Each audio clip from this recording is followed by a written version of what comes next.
Lunes na Lunes, kalbaryo agad ang bumungan sa mga commuter ngayong umaga. Kanya-kanya silang diskarte para hindi mabasa ng ulan at hindi malate sa pagpasok. Yan ang unang balita live ni James Agustin. James! Gang, good morning. Dagdag pahirap doon sa mga commuter itong pabugso-bugsong ulan na naranasan natin dito sa Metro Manila. Kaya yung ilan naman ay mas maaga na raw yung kanilang pagbiyahe na ginawa dahil siguradong pahirapan yung pagsakay. Pabugso-bugsong ulan ang naranasan sa Magdamag sa Quezon City. Kung minsan malakas ang buhos, kung minsan naman mahina hanggang katamtaman, gaya sa Timog Avenue, Quezon Avenue, Elliptical Road, maging sa Commonwealth Avenue. Pasado alas 4 pa lang ng umaga, pahirapan na ang pagsakay ng mga commuter sa Philcoa sa Commonwealth Avenue. Kaya si Resty mas inagahan na raw ang biyahe dahil galing pa siyang Bulacan at papasok sa trabaho sa Mandaluyong. Tsinelas na lang din muna ang sinuot niya para hindi mabasa ang sapatos. Medyo mahirap, sir. Lalo pag baha. Mahirap na commute, siksikan. Maaga rin bumiyahe si Bona na patungo pang Cavite. Ang diskarte niya ngayong maulan, bukod sa pagdadala ng payong, ibinalot ang kanyang sapatos sa plastic. Para hindi pumasok yung tubig. Nababasa kasi medyas ko. Mahirap po ba ang pagsakay pag ganitong panahon? Sobra.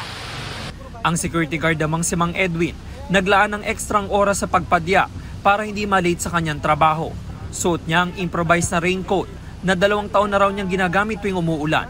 Mas komportable ako dito kahit anong ulan, lakas ng ulan, bagyo, walang delikado na mabasa ka o masira.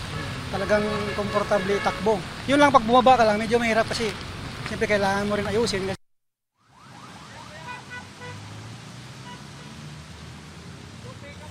Samantala, Igan, ito yung sitwasyon ngayon dito sa area ng Philcoa. Napakadaming mga pasero po. Yung naghihintay na masasakyan yung ilan ay nandyan na sa gitna ng kalsada. Magkakahalo na po yan, maagang papasok sa trabaho, may maagang pupuntahan. At may ilan naman na nakita natin ng mga estudyante dahil ilang barangay pa lamang yung nagsususpend ng klase dito sa Quezon City. Sa mga oras na ito po, patuloy yung pag-ulan na nararanasan natin simula pa kaninang magdamag. Hindi naman kalakasan, pero perwisyo nga ito doon sa mga maagang commuter ngayon.